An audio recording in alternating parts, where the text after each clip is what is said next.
Soal nomor 26, pernyataan di atas yang merupakan akibat gerakan revolusi bulan ditunjukkan nomor titik titik titik. Adik-adik, untuk revolusi bulan sendiri itu adalah gerakan bulan mengelilingi bumi.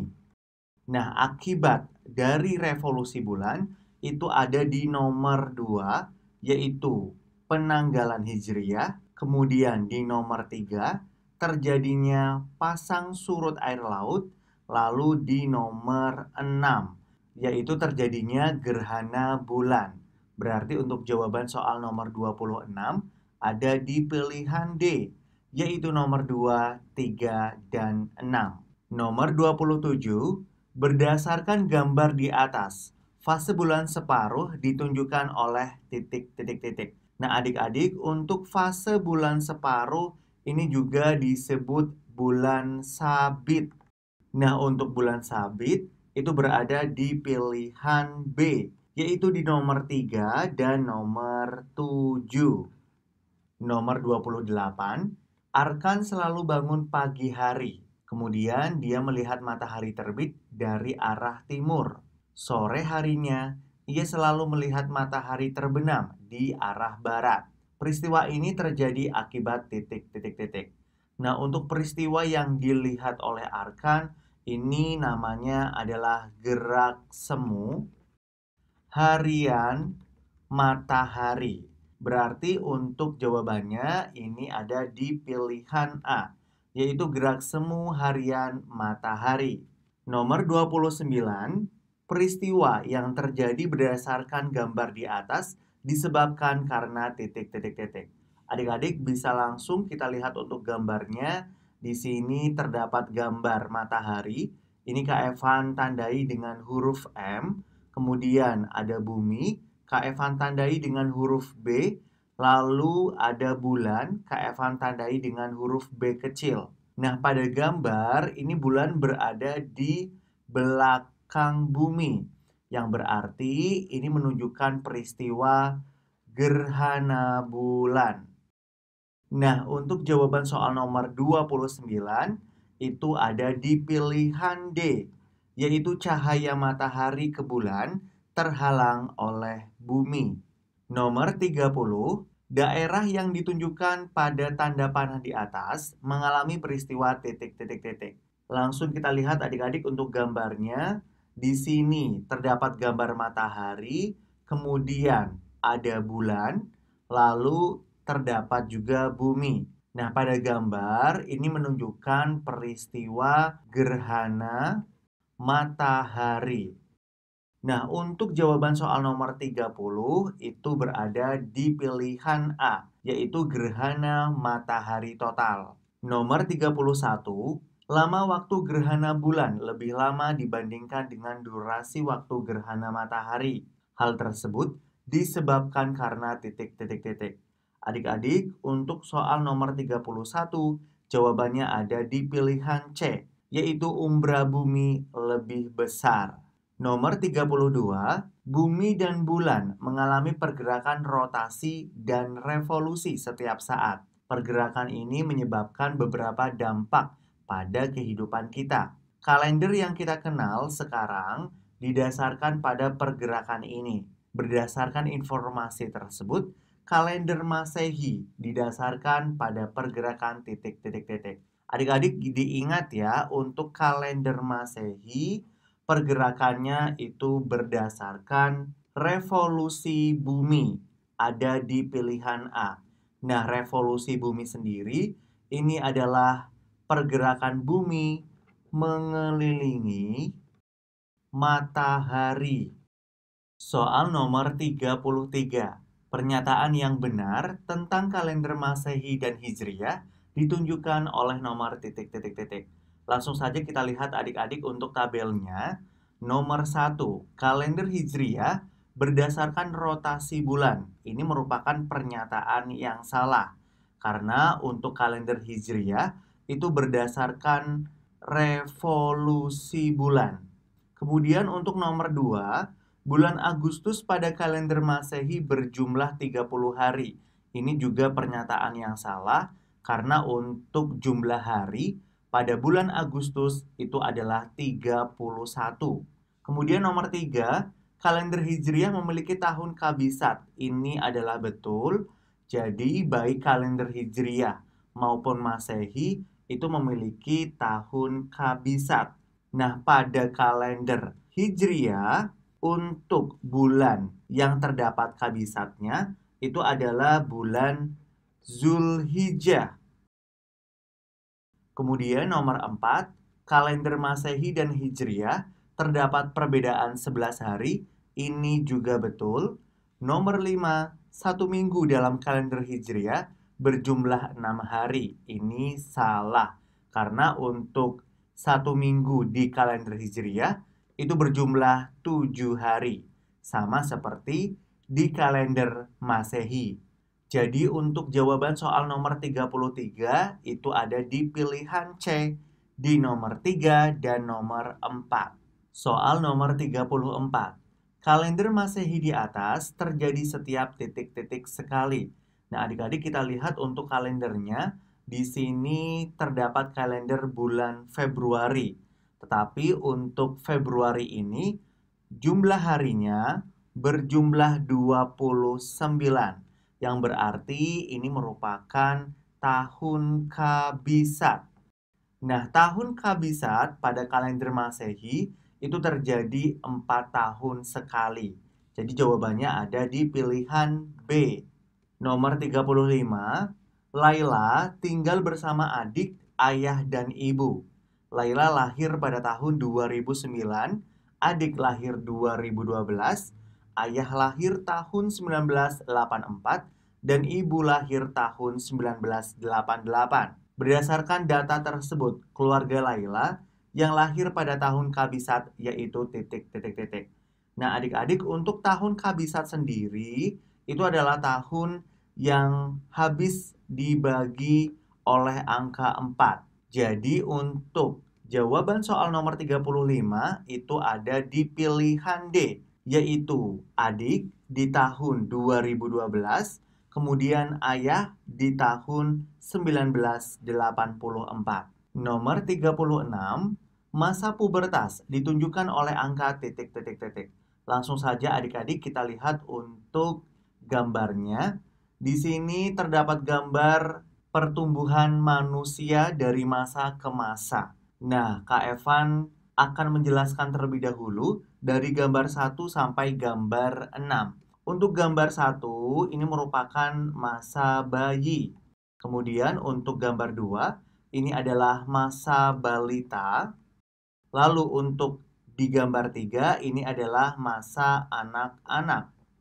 Kemudian di gambar nomor 4 ini adalah masa remaja atau di masa pubertas. Di nomor 5 ini adalah masa dewasa.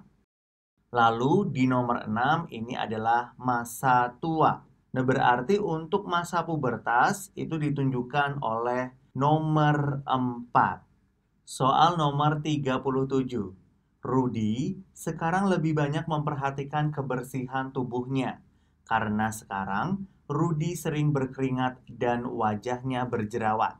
Ciri-ciri yang ada pada diri Rudy termasuk ciri titik-titik pada masa pubertas. Nah, yang dialami Rudy ini termasuk ciri sekunder pada masa pubertas. Kemudian nomor 38, teori yang menyebutkan bahwa di alam semesta, bumi merupakan pusat tata surya dan pusat pergerakan benda-benda langit disebut teori titik-titik-titik. Nah, adik-adik diingat ya untuk jawaban soal nomor 38, yaitu teori geosentris. Soal nomor 39 dan 40. 39, Ardito dan Tino telah melihat matahari terbenam di sore hari. Pada malam hari, melihat gugusan bintang di langit. Mereka sedang berada di Bosca Lembang. Sepulangnya dari sana, mereka ingin belajar tentang benda langit. Ardito dan Tino harus belajar ilmu titik-titik-titik. Nah, adik-adik, untuk ilmu yang harus dipelajari Ardhito dan Tino ketika ingin mengetahui tentang benda-benda langit, itu namanya ilmu astronomi. Kemudian soal nomor 40, planet ini merupakan planet yang pertama kali ditemukan dengan teleskop, namun dapat dilihat dengan mata telanjang. Planet ini mengorbit matahari secara menyamping dan suhunya paling dingin di antara kedelapan planet dalam tata surya. Planet yang dimaksud adalah titik-titik-titik. Adik-adik, di sini terdapat kata kunci planet dengan suhu yang paling dingin di tata surya. Itu merupakan planet Uranus. Nomor 41 dan 42. Karakteristik benda langit yang sesuai dengan tabel di atas yaitu titik-titik-titik. Langsung saja kita lihat adik-adik untuk tabelnya. Di sini nomor 1 terdiri atas kumpulan debu dan gas. Nomor 2, semakin dekat dengan matahari, ekornya semakin panjang. Nomor 3, orbitnya sangat lonjong dibanding dengan orbit planet. Nah, adik-adik, di sini terdapat kata kunci yaitu semakin dekat dengan matahari, ekornya semakin panjang. Nah, benda langit yang mempunyai ekor atau nama lainnya adalah bintang berekor itu adalah komet. Kemudian nomor 42, setiap 15 derajat bujur timur memiliki selisih waktu 1 jam. Hal ini memberikan dampak pada perbedaan waktu di suatu wilayah. Negara Indonesia berada pada 95 derajat bujur timur sampai 141 derajat bujur timur. Memiliki titik-titik wilayah pembagian waktu. Nah, adik-adik, untuk Indonesia sendiri memiliki 3 wilayah pembagian waktu.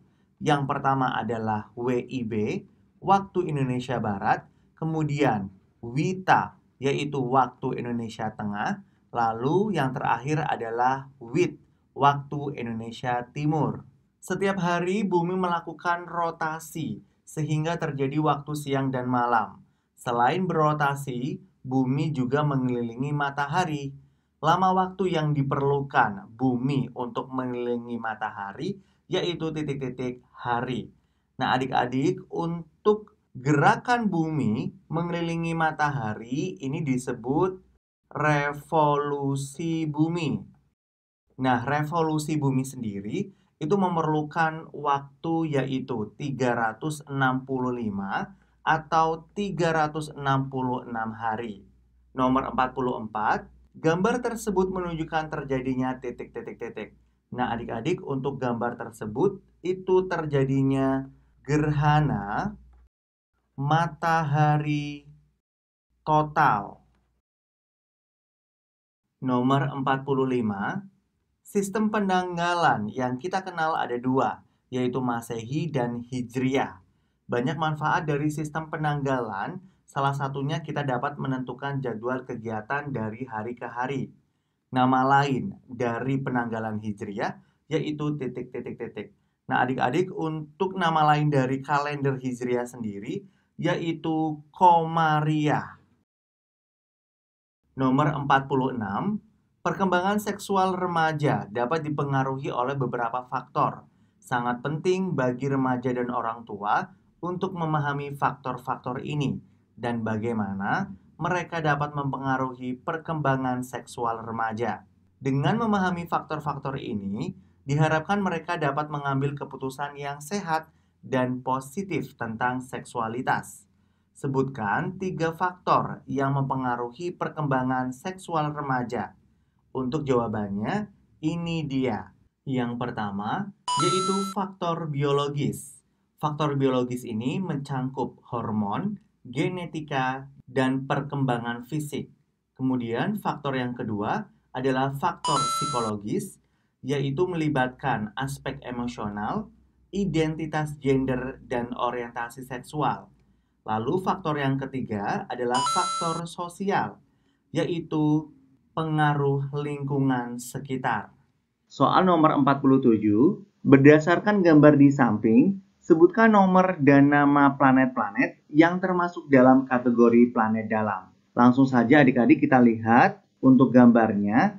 Dan di sini pertanyaannya adalah nama planet-planet yang termasuk planet dalam. Planet dalam yaitu Merkurius, berada di nomor 5. Berarti di sini Kak Evan tulis nomor 5 itu adalah Merkurius. Kemudian di nomor 8 sendiri ini adalah planet Venus. Kemudian di nomor 4 ini adalah planet yang kita tinggali, yaitu Bumi. Lalu di nomor 3 setelah planet Bumi berarti itu adalah planet merah atau planet Mars. Nomor 48, sebutkan ciri-ciri planet gambar di samping. Adik-adik langsung kita lihat untuk gambarnya di sini. Ini merupakan planet yang kita huni, yaitu planet Bumi. Untuk ciri-cirinya sendiri adalah sebagai berikut. Yang pertama, sebagian besar permukaannya berupa lautan. Kemudian yang kedua, memiliki oksigen. Lalu yang ketiga, suhu rata-rata sekitar 15 derajat Celcius yang dapat ditempati oleh makhluk hidup. Nomor 49, revolusi bumi merupakan perputaran bumi mengelilingi matahari. Revolusi bumi memberi dampak yang penting bagi kehidupan di bumi. Oleh karena itu, terjadi beberapa dampak bumi berevolusi. Sebutkan 3 akibat dari revolusi bumi. Yang pertama adalah terjadinya gerak semu tahunan matahari. Kemudian yang kedua, terjadinya perbedaan musim. Yang ketiga, terjadinya rasi bintang. Nomor terakhir, nomor 50. Sebutkan peristiwa gerhana matahari yang terjadi pada wilayah bumi yang ditunjukkan oleh huruf A dan berdasarkan gambar di atas. Langsung kita lihat untuk gambarnya adik-adik. Di sini terdapat matahari, kemudian bulan, lalu terdapat gambar bumi. Nah, pada gambar ini berarti terjadi peristiwa yang namanya gerhana matahari. Nah, pada daerah A ini, berarti sebelah sini, ini adalah daerah umbra. Kemudian untuk daerah B, itu adalah daerah penumbra. Pada saat terjadinya gerhana matahari, daerah yang berada pada umbra ini terjadi, yaitu gerhana matahari total.